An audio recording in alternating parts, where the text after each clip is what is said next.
तुर्की और सीरिया में आए विनाशकारी भूकंप से अब तक करीब 25,000 लोग अपनी जान गंवा चुके हैं।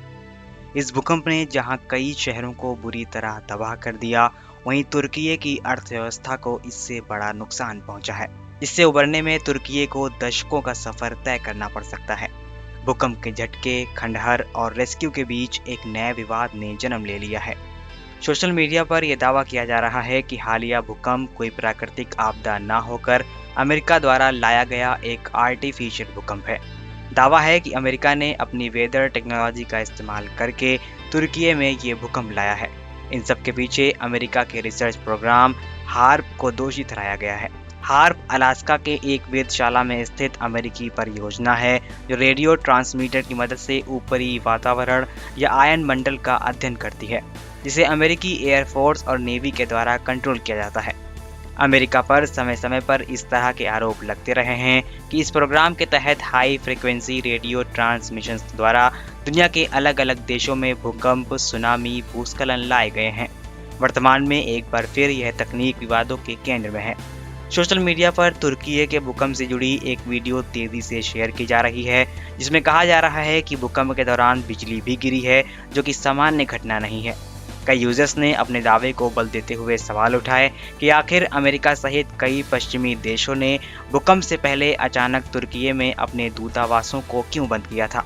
गौरतलब है कि हालिया स्वीडन नेटो विवाद के बाद अमेरिका, जर्मनी सहित कई पश्चिमी देशों ने तुर्की में स्थित अपने दूतावासों को सुरक्षा कारणों का हवाला देते हुए अस्थायी तौर पर बंद कर दिया था।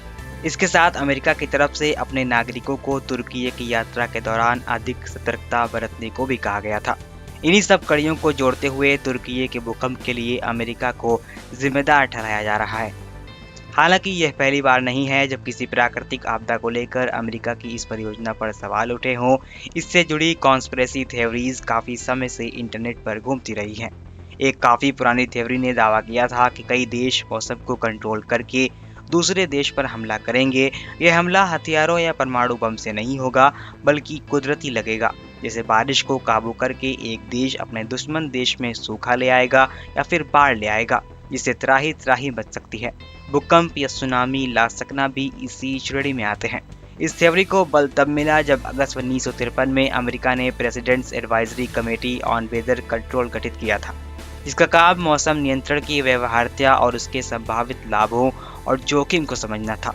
इस कमेटी में अमेरिका के बड़े वैज्ञानिक और विशेषज्ञ शामिल थे, लेकिन अमेरिका ने इसे 15 साल के बाद बंद कर दिया था।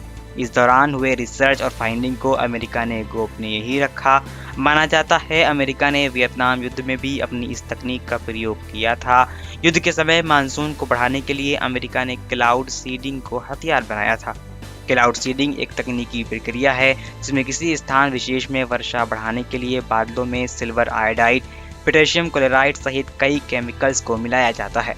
आरोप है कि अमेरिका ने वियतनाम युद्ध में इस तकनीक का उपयोग किया था। इससे वियतनामी सेना की सप्लाई चेन बिगड़ गई थी, क्योंकि ज़्यादा बारिश के कारण ज़मीन दलदल हो चुकी थी। युद्ध से लेकर हालिया भूकंप तक अमेरिका आरोपों की जद में रहा है, लेकिन वह हमेशा इसे अफवाह कहकर खारिज करता रहा है।